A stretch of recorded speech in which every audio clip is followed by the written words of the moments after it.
Cinema பாடல்களுடன் பெண்களை கேலி செய்வது. ஹாய் ஆல், குட் மார்னிங் உங்கள் எல்லாருக்கும். எல்லாருமே அவங்கவுங்க டிவியை விட்டுட்டு அவங்கவுங்க சொந்த வேலையை பார்க்க போயிருப்பீங்கன்னு நினைக்கிறேன். நானும் என்னோடய வேலையாகிய பாட்காஸ்ட்டை பண்ணலாம் அப்படின்னு சொல்லிட்டு இங்கே உங்கள் முன்னாடி வந்து அமர்ந்து கொண்டு இருக்கிறேன். அதான் இப்போ சித்திக்கு. சரி, இன்னைக்கு என்னோடய டாபிக் வந்து கொஞ்சம் கொஞ்சம் ஜாலியாக கொஞ்சம் தமாஷா இருக்கட்டும் அப்படின்ட்டுன்னு. ஏன்னா நமக்கு எல்லாருக்குமே lot of tension for past 1 week. அந்த டென்ஷனை குறைக்கிறதுக்கு சினிமாவில் வந்து பெண்களை கேலி செய்து பாடல்கள் பாடுவது வந்து அந்த காலத்து தியாகராஜ பாகவதர் காலத்துலேருந்து ஆரம்பித்து இன்றைக்கு வரைக்கும் அது தொடர்ந்து தான் இருக்குது. பட் மெயினாக உருவ கேலி அமைப்பு தான் இருக்கும். ரொம்ப வேறு மாதிரியெல்லாம் இருக்காது அந்த காலத்தில். இந்த காலத்தில் எனக்கு தெரியல. நான் இந்த லேட்டஸ்டான சாங்ஸ்லாம் நான் எதுவும் கேட்கல, ஏன்னா எனக்கு தெரியாது. ஸோ அதை பற்றி நான் சொல்கிற கருத்து எனக்கு தெரியல. பட் இருக்குது அப்படின்ற மாதிரி தான் கேள்விப்பட்டேன். அதனால் ஸோ இப்போ நான் வந்து சொல்ல போகிறது வந்து என்ன அப்படின்னா, எனக்கு காலேஜ் டேஸில் 78 1978 அந்த நடந்த சில கேலி பேச்சுகள், அதை பற்றி தான் சொல்ல போகிறேன். அது நான் அதை தப்பாகவே எடுத்துக்கல. நான் வந்து I just loft it of, அவ்வளோதான். ஃபஸ்ட்டு வந்து முதல்ல வந்து எனக்கு வந்து காலில் கொஞ்சம் ப்ராப்ளம் உண்டு. எனக்கு எப்போ பார்த்தாலும் லெக்மெண்ட் டயர் ஆகிடும், கீழே விழுந்துருவேன், பேலன்ஸ் இல்லாமல். ரைட் ஹேண்ட் கால் வந்து லெக்மெண்ட் டயர் எப்போதும் ஆகிடும். ஸோ அதனால் என்னோடய நடை வந்து கொஞ்சம் கொஞ்சம் வாத்து மாதிரி இருக்கும்னு வச்சுக்கோங்களேன். அது என்னோடய நடை. இட்ஸ் நாட் அ பர்ஃபெக்ட் நடை அது. ஸோ அது மாதிரி நான் ஒரு நாளைக்கு சாயங்காலம் ஸ்டெலா மேரிஸ்லேருந்து 12Dயில் இறங்கி பாண்டு பஜாரில் இறங்கி அந்த இப்போ இருக்கிற என்ன சொல்கிறது, அப்போல்லாம் நாகேஷ் தேட்டர் இருந்தது, அதுக்கு முன்னாடி டீலக்ஸ் ஹோட்டல் அந்த ஸ்டாப்பு, அங்கே இறங்கிட்டு அங்கேருந்து வைத்தியராம ஸ்ட்ரீட்டுக்கு நடந்து வருவேன். ஸோ ஒரு குரூப் ஆஃப் பாய்ஸ் அப்போ என் பின்னாடியே நடந்து வந்தாங்க. அவங்க என்னை ஃபாலோலாம் பண்ணலை, பட் அவங்க வேறு அவங்களும் காலேஜ்லேருந்து வந்திருந்தாங்களோ என்னமோ அது தெரியல. ஸோ என்னோடய நடையை பார்த்துட்டு தே ஸ்டார்டட் லாஃபிங் அண்ட் தென் தே செட், ஒரு பையன் வந்து பிச்சு குரலில் வந்து அப்போ வந்து கன்னி பருவத்திலேன்னு ஒரு படம் வந்தது, பாக்கியராஜோட படம். வடிவுக்கரசியும் ராஜேஷும் நடிச்சிருந்தாங்க. பாக்கியராஜ் வில்லனாக நடிச்சிருப்பார். பார்த்துட்டு அதில் வந்து ஒரு ஃபஸ்ட்டு ஓப்பனிங் சாங் வந்து நடைய மாத்து ஓ நடைய மாத்து அப்படின்னு வரும். அந்த மாதிரி. ஸோ என்ன பார்த்து நான் நடக்கிறத பார்த்துட்டு நடைய மாத்து. ஆனால் அவங்களுக்கு என் பேர் தெரியாது, பட் ஏதோ ஒரு வேர்டு சொல்லி, இப்போ ஞாபகம் இல்லை எனக்கு, ஓ நடைய மாத்து அப்படின்னு கலடா பண்ணாங்க. எனக்கு அப்போ வந்து ரொம்ப அவமானமாக இருந்தது. பட் இப்போ நினச்சா எனக்கு அது ஒரு ஃபன்னாக தான் தெரியறதே ஒழிய எனக்கு அது வந்து தப்பாக என்னம்மா என்ன கேலி பண்ணலான்னு இப்போ அது வந்து எனக்கு அது தெரியல. அப்போ ஒரு கொஞ்ச நேரத்துக்கு எனக்கு அது மனசு கஷ்டமாக இருந்தது. அதுக்கப்புறம் வீட்டுக்கு போன உடனே என் பிரதர்ஸ் கிட்ட சொன்ன உடனே அவெல்லாம் தே ஆல் ஸ்டார்டட் லாஃபிங். Nobody even objected. என்னமா சொல்லலாம், என் தங்கி எங்கள் அப்படின்லாம் சொல்லலை, எங்கள் அக்காவை என்னமா அந்த மாதிரி கேலி பண்ணலாம்லாம் சொல்லலை. எல்லாருமா சேர்ந்துட்டு சிரிக்க ஆரம்பிச்சிட்டோம் அது. ஸோ அது ஒன்று. அப்புறம் ஸ்டெலா மேரிஸில் நாங்கள் எல்லோரும் படிக்கும்போது அந்த காலகட்டத்தில் வந்து அப்போவே ஸ்டெலா மேரிஸ் கேர்ள்ஸ் எல்லாம் வந்து பேண்ட் ஷர்ட் போட்டுக்கலாம், சல்வார் கமீஸ் எல்லாம் அப்போல்லாம் வந்து ட்ரெஸ்ஸுன்னு பேர் அதுக்கெல்லாம் இப்போ மாதிரி இட்ஸ் பார்ட் ஆஃப் கல்ச்சர். நம்ம நார்த் இந்தியன் ட்ரெஸ்ஸு நம்ம சவுத் இந்தியன் போட்டுக்கிறோன்ற மாதிரிலாம் கிடையாது. சல்வார் கமீஸ் வந்து it was considered as a modern dress அது. அண்ட் ஸோ நான் வந்து எப்போதுமே ஜீன்ஸ் அண்ட் பேண்ட் தான் போட்டுப்பேன். அண்ட் இல்லைன்னா புடவை கட்டிப்பேன். புடவையும் நிறைய கட்டிப்பேன், பட் மெயினாக வந்து நான் ஜீன்ஸ் அண்ட் பேண்ட் தான் போட்டுப்பேன். ஸோ அந்த மாதிரி நாங்கள் ஒரு குரூப் ஆஃப் கேர்ள்ஸ் வந்து நாங்கள் இதுக்கு போனோம், லியோ தேட்டரில் ஏதோ சினிமாவுக்கு போனோம். என்ன சினிமான்னு ஞாபகம் இல்லை.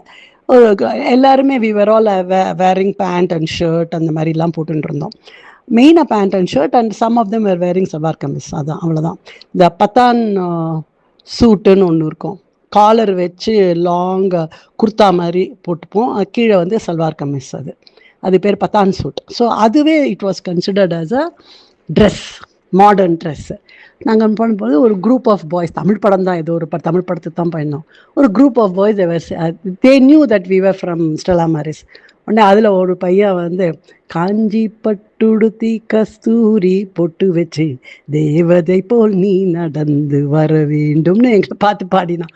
உடனே குரூப் ஆஃப் பாய்ஸ் எல்லாருமே சேர்ந்து அந்த திருமகளின் உருவத்தை பெற வேண்டும் அப்படின்ற மாதிரி வரும். அந்த வேர்ட்ஸ் மறந்து போயிடுத்து எனக்கு. அது பாடும். அன்னிலேருந்து இன்னி வரைக்கும் எனக்கு அந்த பாட்டு பிடிக்கவே பிடிக்காது. அது வந்து அந்த பாட்டு ரொம்ப நல்லா இருக்கும். பட் எனக்கு அந்த பாட்டை பாடினாலே கத்துன்னு கத்துவேன் நான்.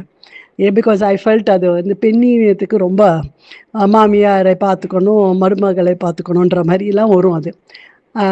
அது மாதிரி அந்த பாட்டு பாடணுன்னு எங்கள் எல்லாருக்கும் அப்படியே கோமா அப்படியே எல்லாரும் ஒரு முறைச்சோம் அந்த பாய்ஸை. பட் அவ்வளோதான். அதுக்கு மேலே அவங்க வந்து மேலே வந்து விழுந்தோ கிழுந்தோ அதெல்லாம் யாருமே பண்ண மாட்டாங்க. அந்த பஸ்ஸில் போகும்போது இடிக்கிறது அதெல்லாம் இருக்கும். பட் மற்றபடி இது மாதிரி நம்ம ஒரு கேங்காக போகும்போது தே ஒன்ட் கம் அண்ட் மேலே விழுந்து கீழே விழுந்து அதெல்லாம் பண்ண மாட்டாங்க. ஸோ அது 2வது இன்சிடெண்ட். இப்போ நான் சொல்ல போகிறது வந்து 3வது இன்சிடெண்ட் வந்து எனக்கு கல்யாணம்லாம் ஆகி 1993 1993 94 அது. அப்போது வந்து நாங்கள் வந்து நான் என்னோட இன்னொரு ஒரு ஃப்ரெண்டு அவங்க வந்து எங்கள் பில்டிங்கில் இருந்தாங்க. கொத்தாரி ரோட்டில் நான் இருக்கும்போது என்னோட நெய்பர் அவங்க வந்து சிங்கப்பூர்லேருந்து வந்திருந்தாங்க. அவங்க வந்து பார்க்கறதுக்கு ரயில் ராதிகா மாதிரி இருப்பாங்க. அந்த மாதிரியான ஒரு உடல் வாகுன்னு வச்சுக்கோங்களேன் அவங்களுக்கு. அதுக்கப்புறம் இன்னொரு நெய்பர் வந்து she was a north Indian. அவங்க மாடல். பட் குஷ்பு மாதிரி இருப்பாங்க அவங்க பார்க்குறதுக்கு. அப்படியே குஷ்பு மாதிரியே இருப்பாங்க. ஸோ நாங்கள் 3 பேரும் அந்த நார்த் இண்டியன் கேர்ளுக்கு she wanted to buy a sari. அதனால் நாங்கள் வந்து நல்லிக்கு நாங்கள் 3 பேரும் போனோம். போயிட்டு அங்கே ட்ரெஸ் மெட்டீரியல் வாங்கினோம். அவங்க சாரி வாங்கினாங்க, எல்லாம் வாங்கினாங்க. We came out. அந்த இதுலேருந்து வெளியில் வந்தோம். என்னது நல்லிலேருந்து வெளில வந்து அந்த பனங்கல் பார்க்கில் வி வர் கோயிங். அப்போ வந்து ஒரு உட்லண்ட்ஸ் ஒன்று இருக்கும். வெங்கட் நாராயணா ரோடு உள்ள போகிறதுக்கு முன்னாடி ரைட் ஹேண்ட் சைடில். இப்போ இருக்கான்னு தெரியல எனக்கு. அப்போ இருக்கும். ஸோ அங்கே போய் டிஃபன் சாப்பிட்டுட்டு போகலாம் மத்தியான வேலையில் அப்படின்னு சொல்லிட்டு நாங்கள் 3 பேரும் நடந்தோம். ஒரு குரூப் ஆஃப் பாய்ஸு இது பம்பாயி பூரிக்கிழங்கா இல்லை பட்டிக்காட்டு கோழி குழம்பா இது மயிலாப்பூர் வத்த குழம்பான்னு பாடினோன்னே எனக்கு சிரிப்பு தாங்க முடியல. எக்ஸாக்டாக 3 பேரும் அப்படி தான் இருந்தோம் நாங்கள். நான் மயிலாப்பூர் வத்த குழம்பு மாதிரி தான் இருந்தேன். அவங்க பம்பாய் பூரிக்கிழங்கு மாதிரி இருந்தாங்க.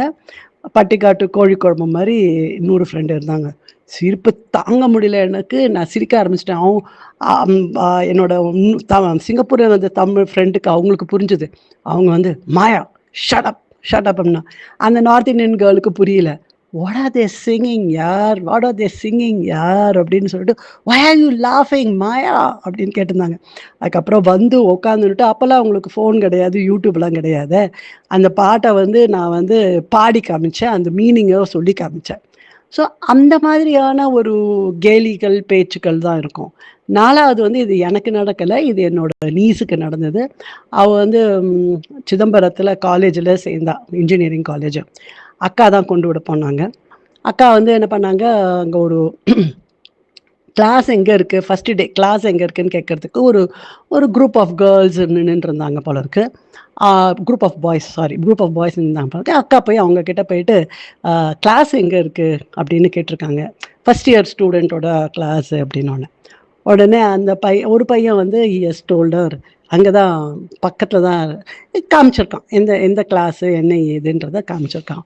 இன்னொரு பையன் வந்து அக்கா உடனே சொல்லியிருக்காங்க அவங்க பொண்ணுக்கிட்ட திருப்பி வாடி போகலாம், உன்னை கிளாஸில் கொண்டு விடுறேன் வா அப்படின்னு சொன்ன உடனே அந்த பையன் வந்து வாராய் நீ வாராய் போகும் இடம் வெகு தூரமில்லை நீ வாராய் அப்படின்னு பாடினாலும்.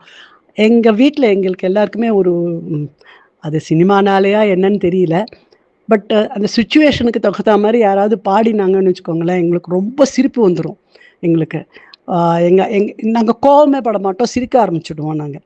அந்த மாதிரி எங்கள் அக்கா வந்து சிரிக்க ஆரம்பித்த உடனே அங்கே எங்கள் அக்கா பொண்ணோட இன்னொரு ஃபியூ ஃப்ரெண்ட்ஸோட பேரண்ட்ஸும் வந்திருந்தாங்களாம். அவங்களாம் அப்படியே ஒரு ஒன்று மறைச்சாங்களாம் அக்காவை. என்னது இது சிரிக்கிற நீனு அப்படின்னு. அக்கா சொன்னாங்க, என்ன சுச்சுவேஷனல் சாங் அது, எப்படி பாடினான் தெரியுமா அந்த பையன், நன்னாவும் பாடினான்டி அந்த பையன். எனக்கு சிரிப்பு தாங்க முடியல. இந்த பொண்கள் 3 பேரும் அப்படியே பேய் அரைஞ்சா மாதிரி உம்முன்னு முறைச்சா என்ன அப்படின்னா. ஸோ அந்த மாதிரி ஒரு ஒரு கலாட்டாவா ஒரு உங்களுக்கு தெரிஞ்ச ஏதாவது ஒரு டீஸ் பண்ணுறது, ஆம்பளையா இருந்தாலும் சரி பொம்பளையா இருந்தாலும் சரி, நீங்கள் வந்து அதை பதிவு பண்ணுங்கள். All the best. எல்லாருக்கும் நல்லதே நடக்கட்டும். Thank you all. பாய்.